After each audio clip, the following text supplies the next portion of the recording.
What if I told you that over 1 million people have already reported identity theft cases just this year alone, and we're not even done yet?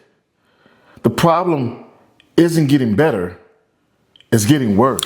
In this video, I'm going to be breaking down to you the latest identity theft statistics, what's really happening behind the scenes, and what that really means for you. The reality of the situation is in 2025, over 1.1 million cases were reported for identity theft, which surpassed 2024's numbers, which made it the #1 identity theft crime of that year. And those were the numbers that were reported.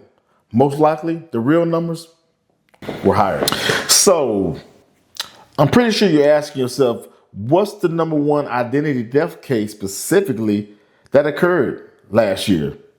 Well, you guessed it, credit card fraud. Credit card fraud contributed to about 500,000 cases just in 2025.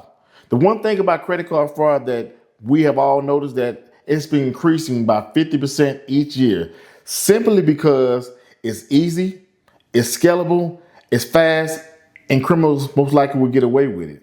So that's why they are directed towards credit card fraud. Now, let's talk about the financial impact of these specific crimes.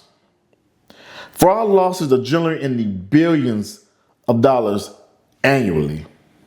Some victims lose tens to thousands. Some victims lose hundreds to thousands. This isn't just an inconvenience to some. It completely changes some people's lives. Here's something to realize. Your information, like I stated before, has already been exposed. Just in 2025 alone, there were over 3,300 breaches that occurred. That means people's names, date of births, social security numbers, you name it, has been exposed to the dark web. And now just in 2026, there's over already 500 plus cases that have been documented as far as breaches. It's not about if you're going to get targeted, it's when you're going to get targeted. Quick pause here.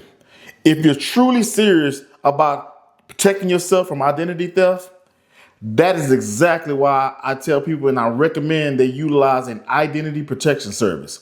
You can freeze your credit, you can watch your accounts, and you can be careful online all day, but you still can't monitor your accounts 24/7. A good identity protection service monitors your personal information, alerts you to suspicious activity, and helps you to respond fast when things go wrong. I put a link in the description below to one that I truly recommend. Now, back to the regular scheduled program. Now, let's talk about the scams and threats that are occurring. Fraud is constantly evolving at this point in time now. We have new frauds such as AI-driven scams. When I say AI-driven scams, I'm referring to video impersonations. I'm referring to AI phishing scams, AI crypto scams, AI investment scams. These are some of the new AI-driven scams that are occurring at this day and time. And people have to be cognizant of what's actually occurring and who they're talking to, and ensure that before they give anybody kind or some piece of money or anything, any type of investment, they want to ask the specific questions to make sure that this person is alive and true and just not sending money to some random person or some kind of scammer. Another thing I want to speak on is the deep fake impersonations. This is where I spoke of earlier on the police impersonations, the family emergency, I call it the AKA grandparent scam, where the grandparent is hearing maybe a grandchild or something like that and thinking they're in trouble. So this is another scam that goes on. And also the investment scams as well, another impersonation scams.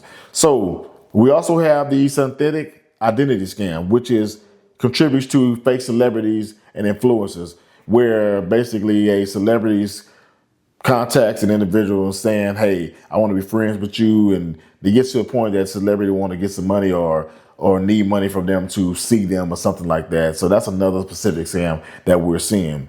The funny thing about it is that most people believe that the elderly themselves are being targeted for these specific scams, where they're not. Honestly, it's the age between 30 to 39. These are generally working professionals, people with money, people with good credit. Those are the ones who are being specifically targeted for these types of scams. So you all be careful out there before, like I said, before you start giving anybody any type of money, especially money that you worked hard for. Here's the thing. Identity theft isn't rare anymore. It's common, it's organized, and it's happening every single day. Here's what you should do to protect yourself from identity theft. Freeze your credit. Set multi-factor authentications on all of your devices and things that you use that you can monitor. Monitor your accounts. Be careful clicking on links on messages or any kind of suspicious links. And also protect your phone number, because one small mistake is all it takes. Again, I hope this helped you understand the seriousness of identity theft and how it's occurring now these days, and also if it's happening to you specifically. I hope this information has helped you, and if you feel like it will help somebody in your life, please share the information as well. If you like this information, please like and subscribe if possible. Again, y'all have a great day and a great blessed night. Thank y'all.